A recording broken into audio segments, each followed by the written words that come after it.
All right, this week we're going to do what's called a color poster study. So a couple of different things about this exercise than the ones in the past. One is we're going to be using that 4-color palette that we used last week instead of just monochrome. So we'll be able to mix a little bit more closely the colors that we see by having a red, yellow, blue, and white on our palette. And the colors I'm going to have you use specifically are your cool red, so whether that's the permanent rose or if you have alizarin crimson or magenta, but your cooler red, your cad yellow light, and your ultramarine blue, and then white. So that's going to be your palette. The other thing that's different in painting the subject matter this week is we're not going to use a scale. So we're going to free mix. That is, you're going to be able to look at these color blocks up here, and you can be able to sort of freely mix what you think is the best average that gives the best indication of hue, value, chroma, temperature. So we're not going to be limited by just a few steps. Okay, so it's a little bit of a jump, which we have to do in a shortened semester like this, but hopefully you'll bring some of the ideas along with you that we've used so far with these that you've gotten with these scales in terms of making shape and making definite judgments about the value or color blocks. So what I want you to do is, like I've done here, is to find a simple non-reflective object, put a strong light on it so that you see very clearly a light side and a shadow side. And then for the background and ground plane, find 2 different colors, okay? So again, no white with this. Try to find three different colors: colored object, background, and ground plane, okay?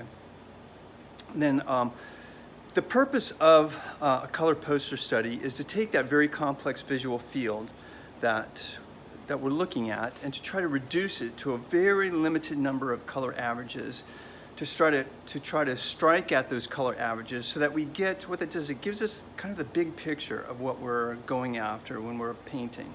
So the very large color relationships that we're seeing out there, we want to be able to get those before we start breaking things down into smaller and smaller shapes. We want to see what the big picture is. So this is something that I used to have to do. My primary painting class when I studied in New York, we'd have to do before every long painting that we did, we would have to do a poster study. Okay. So again, what a poster study is about finding these large color averages. What it's not about is drawing.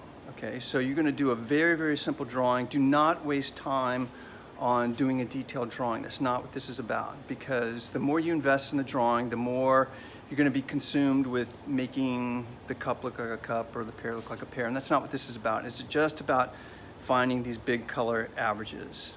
All right, so when we did this in New York, we only had about 30 seconds or so to do the drawing. Like, he just wanted us to get down a simple number of shapes. Now, you want to make sure that the shapes are definite and contained. So we're going to try to look up there and try to come up with, 5 or 6 just blocks of color. So when I look up there, if I was doing an envelope shape for that,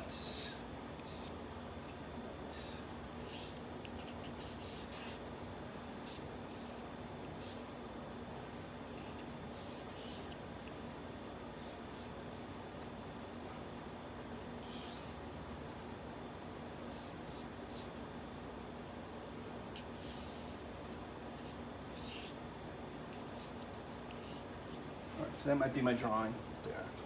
All right, so here's the cup. I have a light side and a shadow side, a light side and a shadow side to the interior of the cup, right? And then the light on the background, the shadow on the background, the light on the ground plane, and the shadow on the ground plane. So that's all I need. So it can look, it can look really awkward, and that's perfectly fine. All right, and I'm working fairly small here. I'm just going to give myself a little bit more shadow here to work with. Okay, so I've got basically 1, and this is going to be 1 here. This will be the same value or same color in here. This will be a different color. This will be a different color shape here. 5. So I've got six blocks of color that I'll be trying to establish. Okay. All right.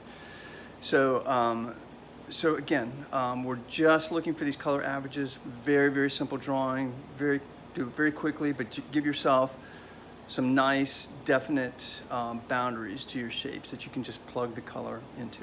Okay, we'll pick this up in the next video.